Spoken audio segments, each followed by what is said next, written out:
I wonder if you remember the film Saving Private Ryan. Came out quite a long time ago now. The plot and the concept of the movie is very interesting to me as a point of compassion in the horror of World War II. Briefly, the plot is this. Private Ryan was the fourth son of a family in the United States, all of whom were in the US Army. And someone in the top brass got wind of the fact that his three older brothers had all been killed in action. And so a small troop of soldiers were sent to find him, to bring him back home. He was somewhere in Italy, and the idea was to take him home so that his widowed mother wouldn't lose all of her children to the war. Long story short, the troop fights through all sorts of horrors, with half of them killed before they even find Private Ryan.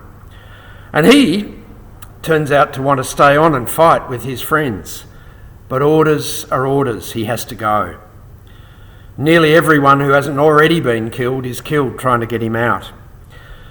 And finally the troop's captain is fatally wounded just as they're rescued. And his final words to Ryan are this, very simply: earn this. Earn this. In other words, make sure all of this hasn't been in vain. Now we cut forward 45 years and we see a man standing at a grave with his family. And it's former Private Ryan, and the grave is his captain's. And we learn that Ryan has done his best to live a good life, but he's really unsure if he has in fact earned the gift of life given all those years before. Has a good life been enough? What is enough? And how do we know? Jesus told a story to make a point. He did that a lot, didn't he? And this particular story about the man who built a bigger barn, or was going to build bigger barns, actually makes quite a few points that are worthy of note around that question of enough. And it's a story that might set us thinking about that. But enough what exactly? It's a really complex story told by a master storytelling.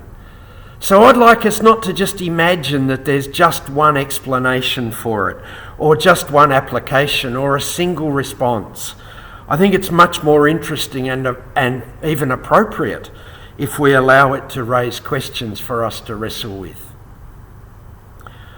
You see, I think it's too easy to see this story only as a warning against material greed, which deprives other people. Clearly that's there, but it's more than that. And I think it's too easy to see it only as a warning against the idea that gathering riches is a guarantee of life into the future, although that's there too. The person who dies with the most toys still dies. And I think it's too easy to simply decide that there's a difference between earthly treasures and heavenly ones. But yes, that's there as well. Is there a warning against the kind of self-satisfaction that imagines we've earned everything we have, or somehow deserve it? Yes, there is. Both for then, and although the story doesn't mention 21st century Australia, perhaps there's something in that for us too. We should hear in it, I think, cautions against assuming that our birth in a wealthy country means that we deserve a certain standard of affluence, and that those born there elsewhere don't. It's important to remember that in Jesus' day and culture, good fortune, especially a good harvest, was seen as a sign of the favour of an interventionist God. So the rich man's self-satisfaction in Jesus' story would be particularly galling, and so would his sense that it was all about his achievement and didn't recognise those who worked for him, those who got their hands dirty. Is there a warning in the story against working for more and more and presuming that we'll have time to enjoy the good things later?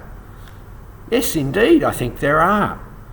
Although our notions of the working life and retirement are very different from first century Palestine. But think how many people in this country are working enormous hours a week for a family who would give everything just to see a bit more of them. And perhaps one of the things of heaven that's on Jesus' mind as he created and told this story is a generosity of heart and action towards others. Perhaps the things of earth was the idea that the response to having more than is needed is to build bigger barns rather than to share what you've got with others, particularly when you have more than you could ever use yourself. Did Luke, the Gospel writer, intend this parable of the man with the barns to be about individual values and behaviour? Or is it a social and political story? I think it's both. After all, politics is first and foremost about the division of the good within society, however the good is named and defined, and the process by which that is distributed, the process of discerning who gets what. And this parable speaks firmly into that context. So all of that is there. And I think there's more. I think there's another question as well at the heart of this story. And that is this: what drives that urge for more? I'd like to suggest that this is a parable about something that we all deal with from time to time, and perhaps even constantly: fear. I think this is a parable about fear. And it's that which had me thinking about Private Ryan when I read his parable. And I remembered his question late in life: have I earned the gift of life? Have I done enough with it? Is my life worthwhile? Now, probably for most of us, these are questions that we've wrestled with, or at least have somewhere deep in our consciousness, in our soul. And at one level, that's okay. It's good to be reflective. But it can also be a question of fear. So how we answer the question matters. It can be a question of fear that we're not good enough, that we're not lovable enough, or successful enough, or funny enough, or a good enough preacher, or compassionate enough, or attractive enough, faithful enough. It can be a long list, can't it? The fear that our lives don't matter. Even the fear that we're not rich in the things that matter to God. The fear that not only will we not have enough, but also that we will not be enough. And sadly, we live in a society which aggravates that fear, with advertising and politics and even religion, which aims to make us ever more nervous, perhaps, that we're not enough. So where's the good news? News that touches us deeply. Where is it in the story of the man who built bigger barns? Well, I think for Luke it comes in two things. It comes in the message of God the night he was self-satisfied in his dream that said, well, you might think you have it all, but you're still going to die. Your life is still finite. It's not all about you. And secondly, I think it comes in the teaching that follows this story, where Jesus says to his disciples, therefore I tell you, do not worry about your life, what you will eat, or about your body, or what you will wear. For life is more than food, and the body more than clothing. Consider the ravens, he says. They don't sow or reap. They don't have storehouse or barn, and yet God feeds them. Of how much more value are you than the birds?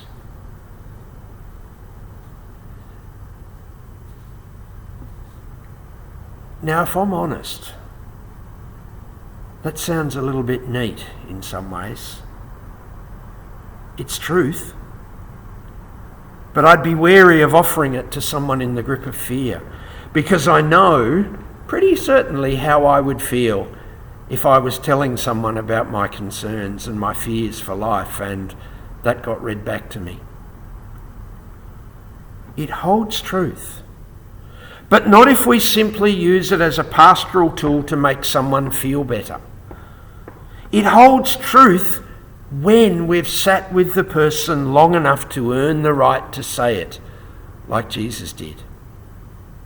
It holds truth when people see it reflected in our lives, in our values and our actions, as they did in Jesus. His life reflected his truth.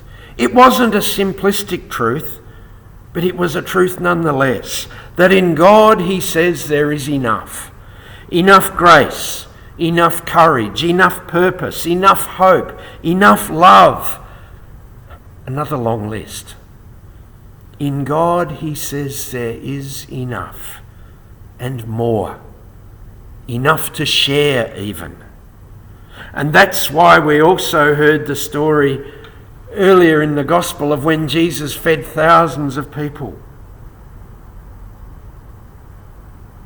There are stories that say to us who we are, what we have is enough. The great scholar Walter Brueggemann uses a wonderful expression when he talks about this story, and coincidentally when he talks about the sacrament of Holy Communion. He calls it the myth of scarcity and the liturgy of abundance. Remembering that the word liturgy simply means the work of the people. Brueggemann claims storytelling as the work of the people to remind ourselves that we don't need to be afraid. We are enough. In God, there is enough. Now that's a defiant act which challenges the fear and invites us to live each day with courage and hope. It's a compassionate act that acknowledges our brokenness and invites us into healing. It's a sacred act in which God invites us beyond the need and the insecurity of building bigger barns. It invites us to life in abundance and grace which doesn't need to be earned. So let's remember. Let's hear, really hear. Let's retell and live out our stories today as our stories, as our liturgies of faith. Not only here on Sundays, but each day. Let us tell our stories that remind us that there is enough, that in God we are enough. Let's remember our stories as the gift that they are. In the name of the Holy One, in whom we live and move and have our being. Amen.